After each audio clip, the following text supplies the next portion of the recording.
We are back at it, and today we're talking about these guys. So, factory fuel injectors, aftermarket fuel injectors, peak and hold, saturated.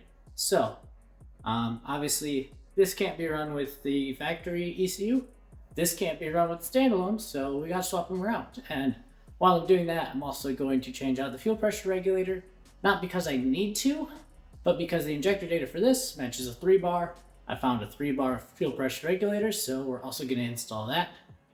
Typically, you probably want to look at a fuel pump also, but I know this has an aftermarket fuel pump already, so I'm not super worried about it.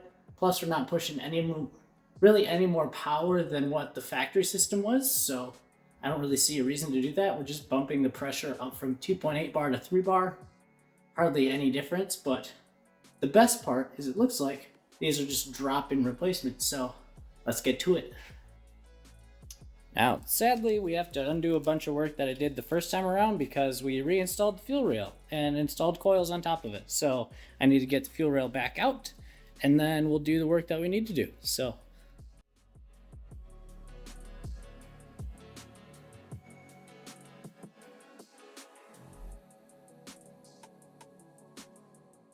fuel rail's back off again. Obviously, if you didn't see the whole disassembly video, I'll put it up here. You can watch that.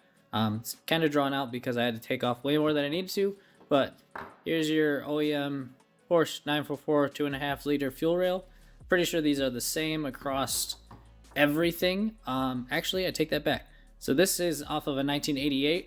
At one point, I think it was the model changeover in 85.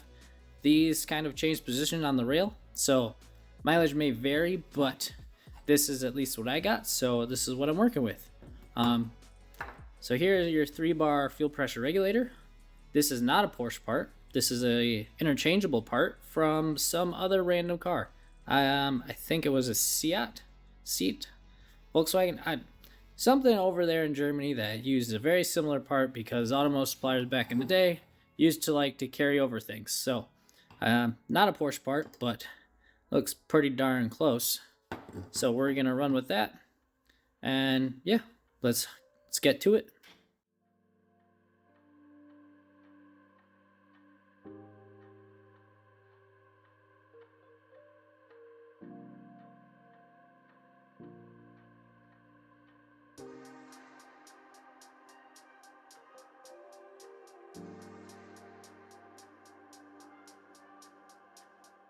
Here's our OEM fuel pressure regulator. You can even see the made in Germany part number stamp on there. 0280160227, made in Germany.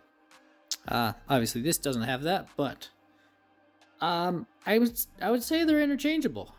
Granted, the diaphragms look a little different, but that makes a ton of sense given that one's a 3-bar, one's 2.8 bar. Very, very similar. Barb sizes are the same.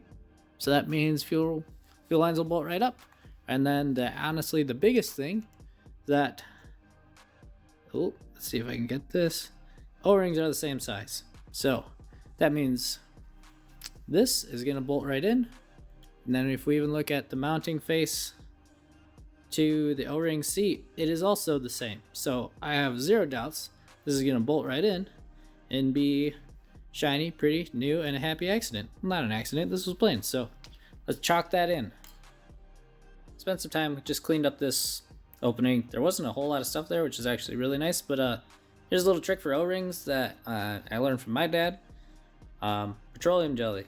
It will basically thin out if it ever gets contact with gasoline, but it helps lubricate O-rings because the last thing you want to do is roll an O-ring in a fuel system because then you get a little pinhole leak and it shoots fuel everywhere. So I've had this tub of Vaseline for I don't know how many years. It lives in my toolbox only for this purpose, but I've yet to find anything better. So it's literally just take some Vaseline, lubricate your O-ring, make sure you get it all the way around.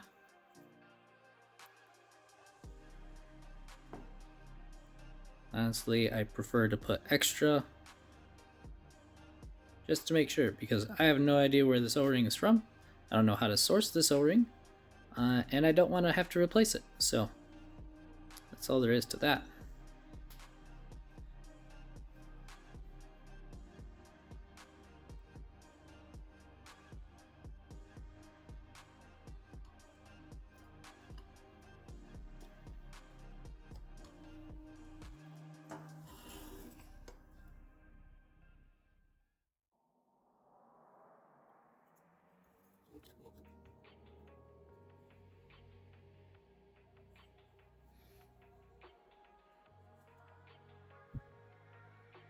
And there we go.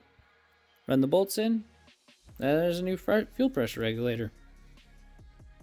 So now that we got our regulator installed, bolts are in, bolts are tight.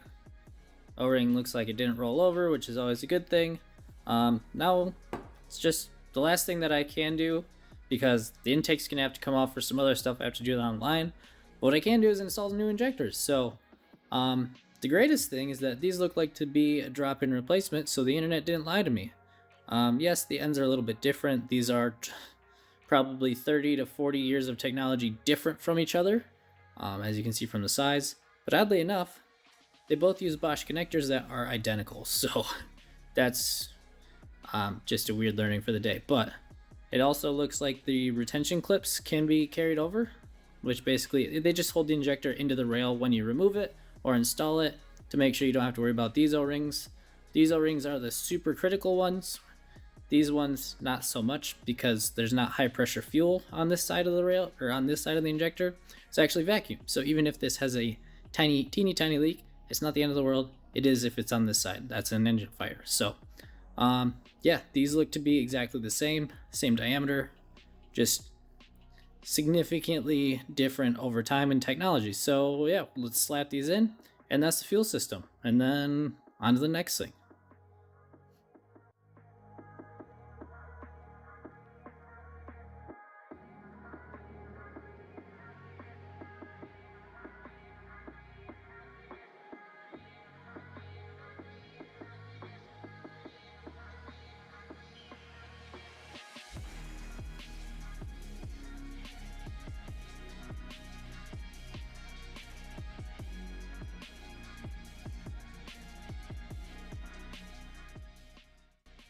All right, and that's all we have to do. Injectors are in, new fuel pressure regulator.